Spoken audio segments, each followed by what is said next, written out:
Pozdrav svima koji me prate i hvala vam što me pratite. Želim da vas zamolim nešto onako ljudski iz dubine duše. Vidimo svi koliko je sve hladnije i hladnije svakoga dana i koliko životinja ima na ulicama. Najviše malih mladunaca, kuca, maca i tako dalje. Želim da vas zamolim,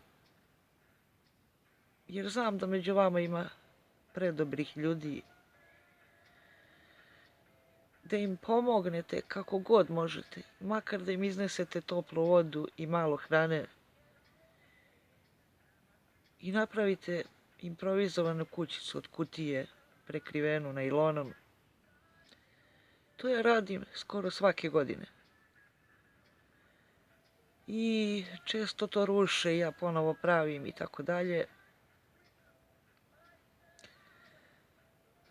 Tako da mislim da možete i vi svi pomalo, i vi i ja, svi mi pomalo da uradimo nešto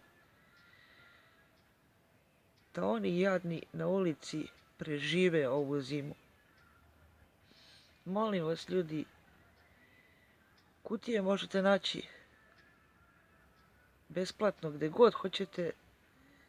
Najlon je smešno jeftin, voda je besplatna, hrana je ono što vam ostane, možete izbaciti njima, a ne baciti u kontejner. Molim vas, ja da mogu, pomogla bih svima, ali ne mogu ni svojima koliko je potrebno, jer ih mnogo imam, sklonjenih s ulice. Molim vas, budite humani. Hvala vam puno. Naravno, budite sigurni da će vam Bog uzvratiti. Ja sam primer.